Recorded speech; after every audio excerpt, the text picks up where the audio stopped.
My husband and I live apart most of the time because he travels a lot for business and would rather spend his free time somewhere warmer on a boat. That lifestyle doesn't really offer the stability I wanted for our son, and it wasn't sustainable now that he's going to school anyway, so we live apart. My husband wanted me and our son to fly to him for the summer holidays immediately after our son got home from school the last day of term. I explained to him that I didn't think making our son fly that same day was fair to him and that he was supposed to go to a birthday party that weekend, so we would come after.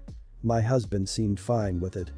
Yet at 5 p.m. on the last day of school my son wasn't home and his nanny wasn't answering my calls. It was honestly one of the worst experiences of my life and I was freaking out and had no idea what to do. I called my husband and he told me to calm down and that he had told the nanny to bring our son to him. I lost it and accused him of kidnapping our son. He told me I was being ridiculous since he was his son just as much as mine and he had the right to see him when he wanted to. Things got really heated between us and I told him he was lucky I didn't call the police and that if he ever did something like that again, I would. Things were tense between us the entire summer and my husband told me to never threaten him again. Am I the idiot? Not the idiot. He went behind your back to bring your kid out of the country without you knowing. You wanted to compromise and he instead got the nanny to take your kid to a different country without you knowing. It's a terrifying experience of having your child missing. Co-parenting is a thing and you don't go behind someone's back like that on such a colossal level. I say fire the nanny and divorce the husband and get a custody agreement. What he did was abhorrent and next time he pulls through follow through with your threat. Not the idiot. But I have got to say that you might want to have an honest talk about your relationship with your husband. If this relationship was really how good you thought it was then your husband would have respected what you said and waited or would have at least discussed this with you prior to going behind your back and having your 5-year-old fly internationally alone. Your husband and nanny both put your son into a lot of potential danger. I don't know the ins and outs of flying a kid internationally and without an adult, but I know that kids can be slippery and he could have just as easily snuck away even with somebody watching him. That's why you're not the idiot in this case, but everyone's the idiot here if you continue this relationship like this. My son is the same age. What you experienced in the time between realizing your son was missing and learning that your husband conspired to have him fly internationally without a parent, with the nanny, was traumatic. I am so sorry you went through that. What the hell is wrong with your husband? The world does not revolve around him. Why could he not, A, fly to you if he was so desperate to see his son, or B, waited a few extra days? You need to discuss with the nanny how this occurred behind your back. I, 58, was traveling with friends, 80 and 62, from London to New Delhi on a major airline.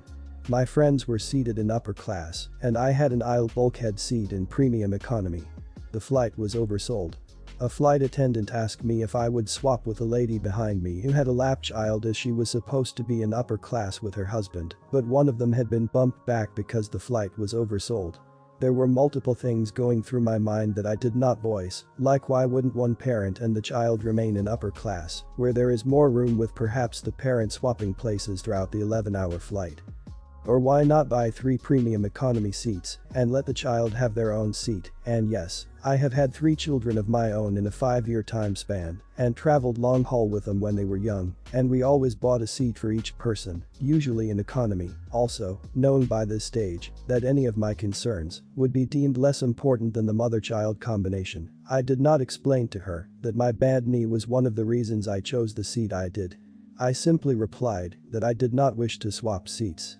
The flight attendant persisted in trying to guilt-trip me, and I said so. Let me understand something. Your airline has overbooked the flight and you are having to deal with disgruntled passengers, and you want me to help you out for the company's poor management practices. She replied, yes. I said, I'm sorry but no, I wish to remain in this seat. She then told me that I could expect to not receive friendly or attentive service from the flight crew, and that I'd better not complain if the kid behind me kicked the seat. I did not argue as I could tell she was trying to provoke me in order to threaten me with being booted from the flight if I did not give in. I remained in the seat.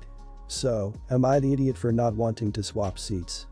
Airline flights have become a cattle car experience. Even paying for the coach upgrade doesn't mean that the airlines won't do everything possible to make your flight as miserable as possible, and a bag of pretzels and half a can of soda is supposed to make everything all better. So you are going to get surly and inattentive service because you don't change seats. I am not sure you would be able to tell the difference. Now it is probably not the flight attendant's fault because the airlines themselves are driving most of the incivility in order to remain profitable, but the days of flying being a pleasurable experience, even in first or business class, are long gone. Not the idiot. Just some context, we have a 9-month-old and we just got back from a 5-day trip with lugging multiple bags and our kid through multiple flights. Yes, it was frustrating and tiring. Our daughter started fussing on the first flight over and we were doing everything we could to keep her calm and not bother anybody else. The lady to the left of us kindly offered to lower the window shade so our daughter could sleep, which helped. Now, if she didn't offer or want to lower it, it would be her decision because it was her seat. You paid for that seat, you get that seat. Unless they're willing to upgrade you for no charge, you should not be expected to switch. There were many other solutions and other people they could have asked, and the entire family could have relocated to your section and upgraded another person in exchange. Threatening you with poor service was extremely unprofessional and uncalled for, and I think I would notify the airline about that. My son David is getting married early next year. For the wedding we invited everyone in the family except my brother's family, and I've had my parents and sister calling me constantly demanding I change my mind. My daughter Martha is 20. Her ambition since she was little was to become a firefighter. Unfortunately in 2019 she was diagnosed with epilepsy, and while it isn't impossible to do that job with the condition, it's much more difficult, so her dream is essentially over. Martha was devastated. She got a job as a waitress while she figures out what she'd do instead. She hates the job, but it's an income. Not long after she got the waitress job, we went for lunch with my parents. My brother's family were there, including his daughter Lee. She's 2 years older than Martha and is a medical student studying at our country's top university. Lee was trying to annoy Martha. She kept calling her waitress and demanding she bring her food. Martha told her to stop, but Lee said she was a doctor and fetching food was the only thing little people like Martha were useful for. Martha was on the verge of tears.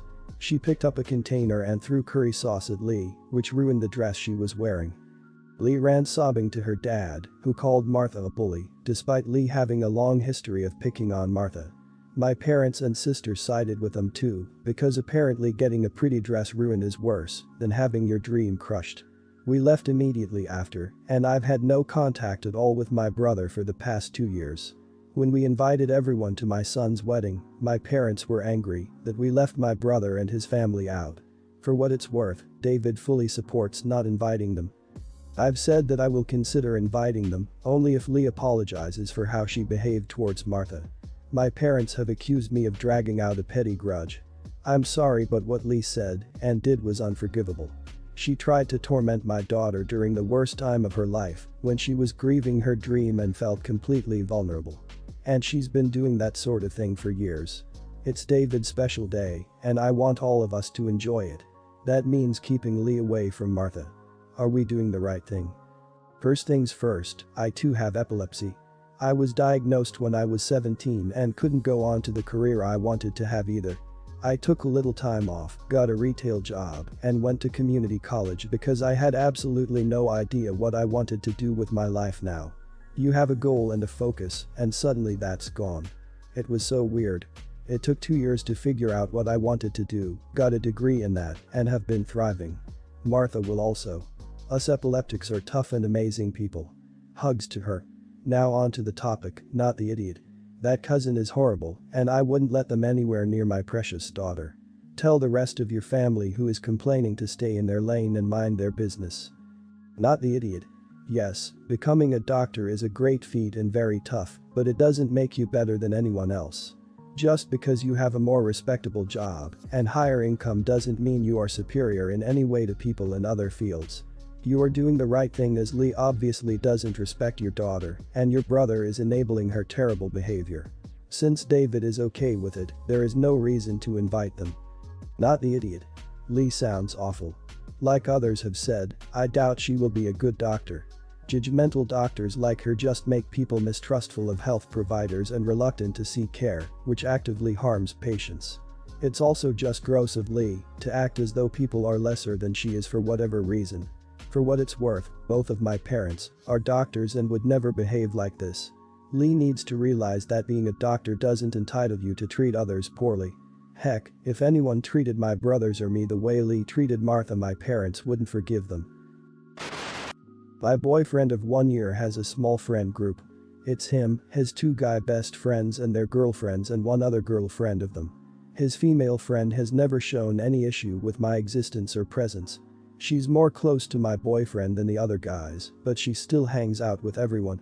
Like the other girlfriends, I regularly hang out with a group and there has never been an issue. As long as all the girlfriends are around, why shouldn't I be right? Well, recently for some reason it became an issue for my boyfriend's female friend. According to my boyfriend, she complained to him that she feels like she's third-wheeling all these couples in the friend group and asked him to stop bringing me around so he'll keep her company. Once my boyfriend told me this, my reply was, why does she expect you to stop bringing me around? Would she ask the other guys to stop bringing their girlfriends around? Is it that a special request just for you? He said she only asked it of him because he's her closest friend in the group. I said it's unreasonable and she needs to get over herself. It's unfair of me to be excluded when everyone else gets to spend time with their partners. He says I'm right and her demand is unreasonable and weird. But the other guys agreed with that female friend and said it's unfair for her to be left out and my boyfriend should make the sacrifice since he's closer to her. I told my boyfriend and the guys that she needs to get over herself and I'm not okay with that in any way because it will be like my boyfriend filling the void of her not having a partner. Long story short, I was called an idiot somehow and I got accused of not respecting their friendship. Am I the idiot? Not the idiot. Your boyfriend sounds like a good dude. He stood up to his mates when they made a massively double standard request and immediately saw the problematic nature of her request. She sounds like she doesn't like being left out, and when you're there your boyfriend pays you the attention you deserve. Yes, it can be horrible being the only single person in a group full of couples, but that doesn't give you the right to be a douche and start excluding people. Not the idiot. I would tell her to get over herself too. She needs to accept and be happy for both yourself and your partner that you're happy. It doesn't sound like a very caring friendship if she's trying to force you and your own partner to stop spending time together. To me it sounds like you and your partner need to have a serious talk about how much these friends actually mean to you guys, and if this is going to be a common occurrence from them, it sounds like it could become toxic. It seems she's extremely jealous of your relationship to request something so strange. She wants his company, but not as a friend, but a prospective boyfriend. However, him bringing his girlfriend with him sure throws a wrench in her plans. And the other guys are all in favor of you staying home because either they don't want to be in your boyfriend's shoes or because they know about her feelings for your boyfriend and agree that she'd be the better girlfriend for him. Either way, stand your ground. Not the idiot. A few weeks ago, I went on a road trip with my husband's best friend's then fiancée, now wife. During the trip, I guess she, 20, had been complaining about everything I, 24, did, using the bathroom, stopping for gas, buying her food and drinks, etc., to her boyfriend, 27, via text, who was then complaining to my husband, 27. Well, on the way home, we had to stop for gas, and the line to pay was out the door, so visibly busy, as it was the cheapest gas in the county. I told her I was gonna use the restroom then put money on our pump and I'd be back in a minute. I left the keys in case she wanted to turn on the air or listen to the radio or whatever and brought my phone in with me just in case I was needed. This was the final stop on the way home. Anyway, there's a line for the bathroom as well, and by the time I'm done and almost to the front of the line to pay for gas, my husband calls me absolutely livid, demanding to know where I am and what I'm doing. I tell him I'm in line to pay for gas, ask what the hell is his problem, etc. He tells me she's been mad complaining the entire time and thought I was just taking forever on purpose or something and was totally off 100% about the situation. As soon as they leave our house that night, I tell my husband that neither of them are ever allowed in my house ever again, especially her, because if someone has a problem with me, I'd rather them come to me versus talking crap about me behind my back and exaggerating what's going on, and especially because of how he handled the situation. Fast forward to yesterday, where my husband mentions that he's planning a party for the same friend and his now wife. They had a court marriage last week for this weekend at our house.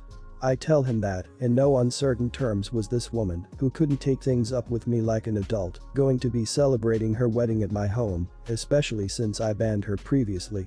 I told him I may reconsider the ban if she apologized early, since the road trip itself was a free favor to her and her husband. I told my husband that the party was cancelled and if he wanted it to happen, it wasn't happening here. He told me I was being an idiot towards him, his friend, and her, and that it wasn't fair that now they'd have nowhere to celebrate before she starts school again, even though they have their own apartment that they could throw their own party in. Am I the idiot? Not the idiot. You had to use the washroom and there was a line up. Those factors are not in your control. Did she expect you to pee your pants of something? Cars need gas too. Also, she paid for alcohol and had the nerve to complain. Your husband is an idiot for having a fit about the washroom.